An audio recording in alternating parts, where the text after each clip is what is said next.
திமுக வந்து நாங்க தமிழுக்காண்டி இது பண்ணோம், தமிழ் நாங்க தான் வளர்த்தோம். நான் பப்ளிக்காவே கேட்குறேங்க, இவன் குடும்பம் முதல்ல தமிழனா? கருணாநிதியோட அம்மா பிறந்தது எங்க? ஓங்கோல்.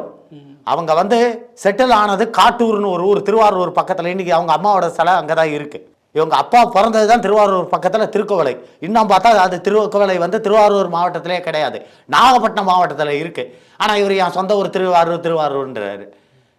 ஆனால் இவர் ஜெயிச்ச தொகுதி, முதல் தொகுதி எது தெரியுமா? குளித்தலை சட்டமன்ற தொகுதி. அப்போ வந்து அது திருச்சி மாவட்டத்திலேருந்து இது இப்போ கரூர் மாவட்டத்தில் இருக்கு. இப்போ அதை திருச்சி மாவட்டத்தில் நான் முதல்ல நின்று ஜெயிச்சேன்னு சொல்லுவார் அவரு. அன்னைக்கு ஜெயலலிதா இதே கேள்வியை தான் கேட்டாங்க. திருக்கோவலை தானே உங்கள் சொந்த ஊர், அப்பா பிறந்த ஊரை தானே நீங்கள் சொந்த ஊருன்னு சொல்லுவீங்க. அப்போ அப்பா பிறந்த ஊர் திருக்கோவலைனா உங்களுடைய மாவட்டம் நாகப்பட்டினம் மாவட்டம் தானே. திருவாரூர் என் சொந்த ஊருன்னு ஏன் சொல்கிறீங்கன்ட்டு என்ன வாயை மூடிக்கிட்டாரு. ஏன் திருவாரூர் என்ன சொந்த ஊர் என்ன சொல்ல என்ன காரணம்? ஏன் நாகப்பட்டினம் ஏன் தவிர? அதாவது முதல்ல அது திருவாரூர் மாவட்டத்தில் இருந்தது, அதுக்கப்புறம் அந்த மாவட்டம் இது பிரிக்கும் போது அது திருக்கோவலை வந்து நாகப்பட்டினம் மாவட்டத்தோட சேர்த்துட்டாங்க. அப்போ நீ என்ன சொல்லணும்? நாகப்பட்டினம் மாவட்டத்தில் சேர்ந்தவன் தானே சொல்லணும். அப்புறம் எதுக்கு திருவாரூர்னு சொல்லிக்கிட்டு இருக்க? அப்போ உங்களுக்கு ஒன்றுன்னா நீங்கள் எது சொன்னாலும் மற்றவங்க ஏதாவது சொன்னால் அது தவறா?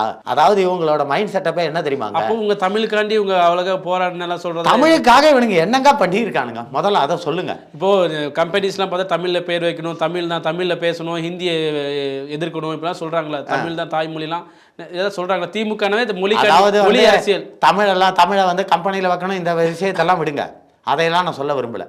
முதல்ல இவன் மருமகன் நடத்துகிற ஸ்கூல்லையோ, இவங்க தங்கச்சி கனிமொழி நடத்துகிற ஸ்கூல்லையோ, சபரீஷன் நடத்துகிற ஸ்கூல்லையோ முதல்ல அது ஹிந்தியே இருக்கக்கூடாது, தமிழ் வழி கல்வி தான் இருக்கணும், இங்கிலீஷ் வழி கல்வி இருக்கக்கூடாதுன்னு சொல்லுங்கள் பார்க்கலாம், நடத்த சொல்லுங்கள் பார்க்கலாம். இவங்களுக்கு சம்பாதிக்கணும்னா இங்கிலீஷ் வேணும், ஹிந்தி வேணும். ஆனால் 7ஆம் மாணவர்கள் ஹிந்தி இங்கிலீஷும் படிச்சுட்டா இவங்களுக்கு நொட்டும்.